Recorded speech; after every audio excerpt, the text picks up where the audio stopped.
ಲೋಕಸಭೆಗೂ ಮುನ್ನ ಇಬ್ಬರು ಬಿಜೆಪಿ ಶಾಸಕರು ರಾಜೀನಾಮೆ. ಬಿಜೆಪಿ ಪಕ್ಷದ ಶಾಸಕ ಸ್ಥಾನಕ್ಕೆ ರಾಜೀನಾಮೆ ನೀಡೋದಕ್ಕೆ ನಿರ್ಧಾರ ಮಾಡಿದ್ದಾರಂತೆ ಎಸ್ಟಿ ಸೋಮಶೇಖರ್ ಹಾಗೂ ಶಿವರಾಮ್ ಹೆಬ್ಬಾರ್. ಲೋಕಸಭೆಯಲ್ಲಿ ಕಾಂಗ್ರೆಸ್ ಪರ ಪ್ರಚಾರ ಮಾಡೋದಕ್ಕೆ ತಯಾರಿಯನ್ನ ನಡೆಸ್ತಾ ಇದ್ದಾರಂತೆ.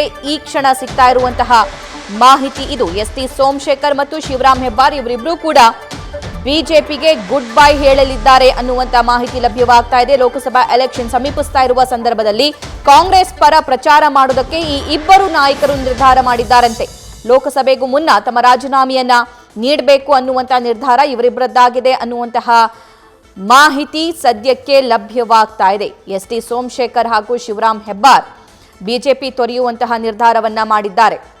ಮೈತ್ರಿ ಇದ್ದಂತಹ ಸಂದರ್ಭದಲ್ಲಿ ಕಾಂಗ್ರೆಸ್ ಮತ್ತು ಜೆಡಿಎಸ್ ಮೈತ್ರಿ ಮಾಡಿಕೊಂಡಂತಹ ಸಂದರ್ಭದಲ್ಲಿ 17 ಜನ ಶಾಸಕರು ಏನು ಬಿಜೆಪಿಗೆ ಪಲಾಯನ ಆದ್ರಲ್ಲ, ಅದರಲ್ಲಿ ಈ ಇಬ್ಬರು ಶಾಸಕರು ಕೂಡ ಹೌದು. ಆ ಟೈಮಲ್ಲಿ ಇವರಿಬ್ರು ಕೂಡ ಸಚಿವರು ಕೂಡ ಆಗಿದ್ರು.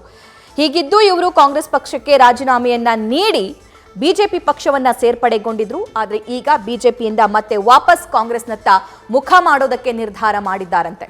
ಮತ್ತಷ್ಟು ಡೀಟೇಲ್ಸ್ ನಮ್ಮ ಸೀನಿಯರ್ ಪೊಲಿಟಿಕಲ್ ಕರೆಸ್ಪಾಂಡೆಂಟ್ ಮಧುಸೂದನ್ ನೀಡ್ತಾ ಹೋಗ್ತಾರೆ. ಮಧು, ಏನಿದು ಅಡ್ಡ ಮತದಾನದ ಬೆನ್ನಲ್ಲೇ ಈ ಇಬ್ಬರು ನಾಯಕರು, ಇಬ್ಬರು ಶಾಸಕರು ಬಿಜೆಪಿ ತೊರೆಯುವಂತ ನಿರ್ಧಾರ ಮಾಡಿದ್ದಾರಂತೆ. ಡೀಟೇಲ್ಸ್ ನೀಡ್ತಾ ಹೋಗೋದಾದ್ರೆ, ಸಹಜವಾಗಿ ಸಭಾ ಯಾವಾಗ ಅಡ್ಡ ಮತದಾನ ಮಾಡಿದ್ರು ಅವರು ತಮ್ಮ ರಾಜಕೀಯ ಜೀವನದ ಮುಂದಿನ ಭವಿಷ್ಯವನ್ನ ನೋಡ್ಕೋಬೇಕಾಗುತ್ತೆ. ಈ ನಿಟ್ಟಿನಲ್ಲಿ ನೇರವಾಗಿ ಅವರು ತಮ್ಮ ಶಾಸಕ ಸ್ಥಾನಕ್ಕೂ ಕೂಡ ರಾಜೀನಾಮೆ ನೀಡ್ತಾರೆ ಅನ್ನೋ ಒಂದು ಮಾಹಿತಿ ಇದೀಗ ಲಭ್ಯ ಆಗ್ತಾ ಇದೆ.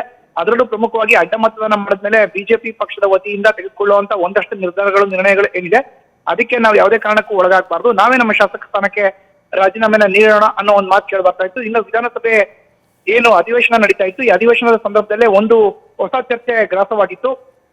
ಸದ್ಯದಲ್ಲೇ ಯಲ್ಲಾಪುರ ವಿಧಾನಸಭಾ ಕ್ಷೇತ್ರದ ಬಿಜೆಪಿಯ ಶಾಸಕ ಅರ್ಬೈಲ್ ಶಿವರಾಮ್ ಹೆಬ್ಬಾರ್ ಜೊತೆಗೆ ಯಶವಂತಪುರ ವಿಧಾನಸಭಾ ಕ್ಷೇತ್ರದ ಬಿಜೆಪಿಯ ಶಾಸಕ ಎಸ್ ಟಿ ಸೋಮಶೇಖರ್ ಇಬ್ರು ಕೂಡ ತಮ್ಮ ಶಾಸಕ ಸ್ಥಾನಕ್ಕೆ ರಾಜೀನಾಮೆನ ಕೊಟ್ಟು 2024ರ ಲೋಕಸಭಾ ಕ್ಷೇತ್ರದ ಚುನಾವಣೆಯಲ್ಲಿ ಕಾಂಗ್ರೆಸ್ನ ಅಭ್ಯರ್ಥಿಗಳ ಪರ ಪ್ರಚಾರವನ್ನ ಮಾಡ್ತಾರೆ ಅನ್ನೋ ಒಂದು ಮಾತನ್ನ ಏನ್ ಕೇಳಿ ಬರ್ತಾ ಇತ್ತು.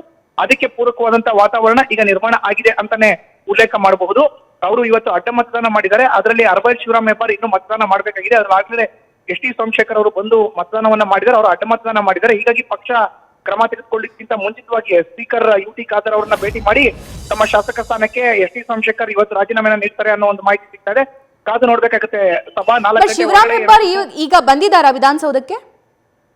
ಶಿವರಾಮ್ ಹೆಬ್ಬಾರ್ ವಿಧಾನಸೌಧದ ಅಕ್ಕಪಕ್ಕದಲ್ಲಿ ಇದ್ದಾರೆ ಅನ್ನೋ ಒಂದು ಮಾಹಿತಿ ಇದೆ. ಆದ್ರೆ ಈ ತನಕ ಬಂದು ಅವರು ತಮ್ಮ ಮತವನ್ನ ಚಲಾವಣೆ ಮಾಡಿಲ್ಲ. ಹೀಗಾಗಿ ಅವರು ಅಡ್ಡ ಮತದಾನ ಮಾಡ್ತಾರೋ ಅಥವಾ ವಿಪ್ಪನ್ನ ಉಲ್ಲಂಘನೆ ಮಾಡದೆ ಮತದಾನವನ್ನ ಮಾಡ್ತಾರೋ ಕುತೂಹಲ ಕೇಳುತ್ತಿದೆ. ಆದ್ರೆ ಈಗಿರುವಂತಹ ಮೂಲಗಳ ಮಾಹಿತಿಯ ಪ್ರಕಾರ ಇಬ್ಬರು ಬಿಜೆಪಿಯ ಶಾಸಕರು ಕೂಡ ಅಡ್ಡ ಮತದಾನ ಮಾಡ್ತಾರೆ ಅಂತ ಹೇಳಲಾಗ್ತಾ ಇತ್ತು. ಈಗ ಅದರಲ್ಲಿ ಒಬ್ರು ಅಡ್ಡ ಮತದಾನ ಮಾಡಿರುವಂತದ್ದು ಸಭಾ.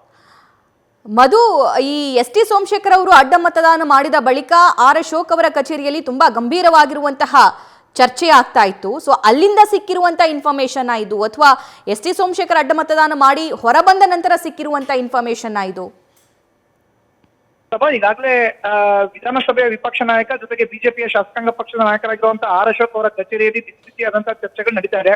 ಅದರಲ್ಲೂ ಚುನಾವಣೆಗೆ ಏಜೆಂಟ್ ಆಗಿದ್ದಂತಹ ಸುನೀಲ್ ಕುಮಾರ್ ಅವರು ವಿಧಾನಸಭೆಯ ವಿಪಕ್ಷದ ಮುಖ್ಯ ಸಚೇತಕ ದೊಡ್ಡನಗೌಡ ಪಾಟೀಲ್ ಜೊತೆಗೆ ಆರ್ ಅಶೋಕ್ ಸೇರಿದಂತೆ ಪ್ರಮುಖರು ಸೇರಿ ಒಂದು ಸಭೆಯನ್ನ ಮಾಡಿದ್ದಾರೆ. ಸಭೆಯಲ್ಲಿ ನೇರವಾಗಿ ಎಸ್ ಟಿ ಸೋಮಶೇಖರ್ ವಿರುದ್ಧ ಯಾವ ಕ್ರಮಕ್ಕೆ ಮುಂದಾಗ್ಬೇಕು, ನಾವು ಸ್ಪೀಕರ್ಗೆ ಯಾವ ರೀತಿ ಪತ್ರವನ್ನ ಬರೀಬೇಕು ಅನ್ನೋ ನಿಟ್ಟಿನಲ್ಲಿ ಒಂದಷ್ಟು ಚರ್ಚೆಯನ್ನ ಮಾಡ್ತಾ ಇದ್ದಾರೆ.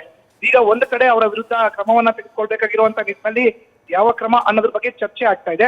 ಬಟ್ ಎಸ್ ಟಿ ಸೋಮಶೇಖರ್ ತೆರೆಮರೆನಲ್ಲಿ ಈಗಾಗಲೇ ಮಾನಸಿಕವಾಗಿ ಸನ್ನದ್ಧರಾಗಿದ್ದಾರೆ. ಈಗ ಅವರು ತಮ್ಮ ಶಾಸಕ ಸ್ಥಾನಕ್ಕೆ ರಾಜೀನಾಮೆ ನೀಡಬೇಕು ಅನ್ನೋ ಒಂದು ಮಾಹಿತಿ ಕೂಡ ವಿಧಾನಸಭೆಯ ಮೊಗಸಾಲೆಯಲ್ಲಿ ಹರಿದಾಡ್ತಾ ಇದೆ. ಹೀಗಾಗಿ ಅವರು ತಮ್ಮ ಶಾಸಕ ಸ್ಥಾನಕ್ಕೆ ರಾಜೀನಾಮೆ ನೀಡೋದು ಪ್ರತ್ಯೇಕ ವಿಚಾರ.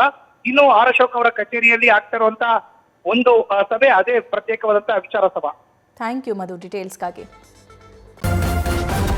ನ್ಯೂಸ್ ಫಸ್ಟ್ ನಿರ್ಭೀತಿಯಿಂದ ನಿಮ್ಮ ಪರವಾಗಿ.